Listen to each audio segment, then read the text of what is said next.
நிறைய பேர் தங்களுக்கு தாங்களே வைத்தியம் பார்த்து கொள்வார்கள். இந்த உலகத்திலே யார் ஜாஸ்தின்னா வைத்தியர்கள் தான் ஜாஸ்தி.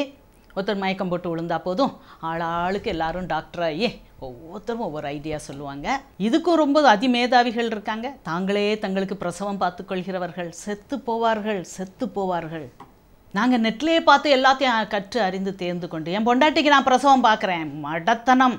இல்லை, ஹியூமன் லைஃப் இப்போ ரொம்ப ரொம்ப ரொம்ப கஷ்டமாகுது. சைல்ட் பர்த் ரொம்ப ரொம்ப டிஃபிகல்ட் ஆகுது. முன்னால் கல்யாணம் பண்ணி கொடுத்தா பிள்ளைகள் தன்னால் வரும். பாப்புலேஷன் எக்ஸ்ப்ளோஷன் இப்போ அப்படி இல்லை, பாப்புலேஷன் சுருங்குகிறது. ஸோ இந்த விளையாட்டெல்லாம் விளையாடாதீங்க. இப்போ டேட்டா நாலேஜ் இஸ் ஃப்ரீ, இதுக்காக ஆசைப்பட்டோம். டகூர் எழுதியிருப்பார், where the mind is without fear and the head is held high, where knowledge is free. முன்னால் ஒரு நாலேஜை கண்டுபிடிக்க புக் தேடி தேடி தேடி வாங்கி அதை வாஸ்து. இப்போ அப்படி கிடையாது. எல்லாத்தையும் அழகாக ஒரு சின்னதாக ஒரு இதில் எத்தனை புக்ஸையும் வச்சுக்கலாம். 50,000 60,000 புக்ஸை நான் வச்சுருக்கேன் என்னுடைய கிண்டலில். எத்தனையோ யூடியூப்ஸ். Knowledge is free. எப்படிப்பட்ட நாலேஜ் வேணும்னாலும் உங்களுக்கு கிடைக்கும். உங்கள் வாழ்நாளில் நீங்கள் அறிந்து கொள்ள, இதை பார்த்து புரிந்து கொள்ள முடியாத அளவுக்கு நாலேஜ் இன்னும் கண்டுபிடிச்சிக்கிட்டே இருக்காங்க. எக்ஸ்ப்ளோஷன் தான். சரியா? ஸோ இவ்வளோ டேட்டாவையும் வச்சு நம்ம ஒரு முடிவுக்கு வரணும். முடியுமா? முடியாது. ஸோ ஹியூமன் பிரெயின் எதில் ஸ்பெஷாலிட்டினா, with little data coming to a conclusion, correct conclusion. அதுதான் ஹியூமன் ஸ்பெஷாலிட்டி. கம்ப்யூட்டர் அப்படி கிடையாது. கம்ப்யூட்டருக்கு நிறையா இன்புட்ஸ் கொடுக்கணும், அது கொஞ்சம் அவுட்புட் கொடுக்கும். ஒரு ரோபோ கையை இப்படி எடுத்து இல்லை இப்படி ஒரு கையை அப்படி செய்யணும் அப்படின்னா அதுக்கு எத்தனையோ இன்புட்ஸ் கொடுக்கணும். அப்படின்னா தான் அந்த மெஷின் லேர்ன் பண்ணி அது ஒரு ரிசல்ட்டை கொடுக்கும்.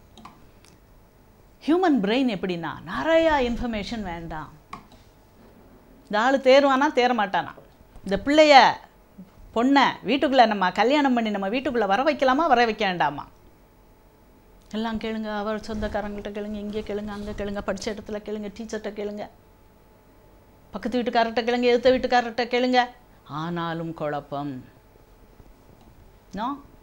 பார்த்த உடனே தெரியணும். ஏய், இது டீல், இது நோ டீல். பார்த்த உடனே தெரியணும். இந்த திறமையை அழகாக வளர்த்து கொள்ளலாம்.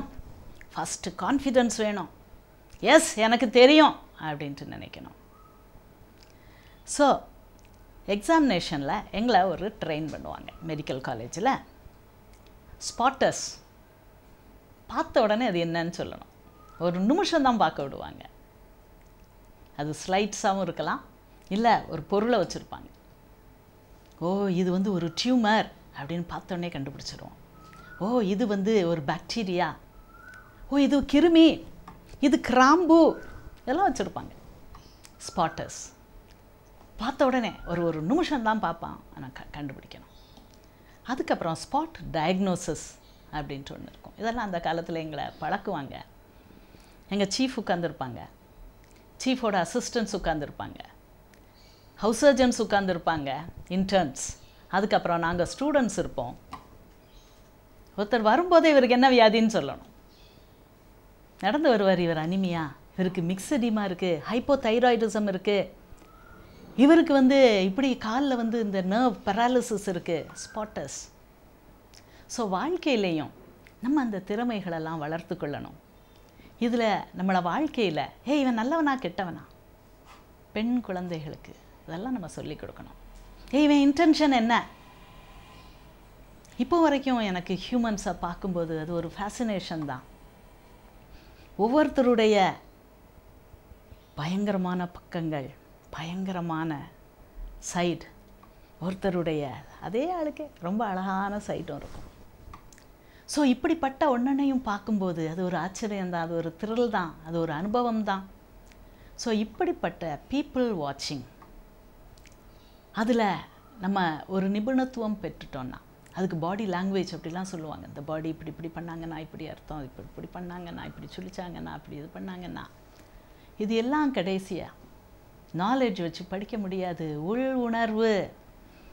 உணர்வு, கட் ஃபீலிங், இது கரெக்டா தப்பா அப்படிங்கக்கூடிய திறமையை இன்னும் உங்களுக்கு எது ரொம்ப பிடிக்குதோ, எது உங்களை ஃபேசினேட் பண்ணுதோ, எது உங்களை ஆசைப்படுத்துதோ அந்த விஷயங்கள் ஆழ்ந்து ஆராய்ந்து அதை பற்றி இன்னும் நாலேஜுக்கு பயப்படக்கூடாது. நாலேஜ் மாறும், அதை வச்சுட்டு தான் படிக்கணும்.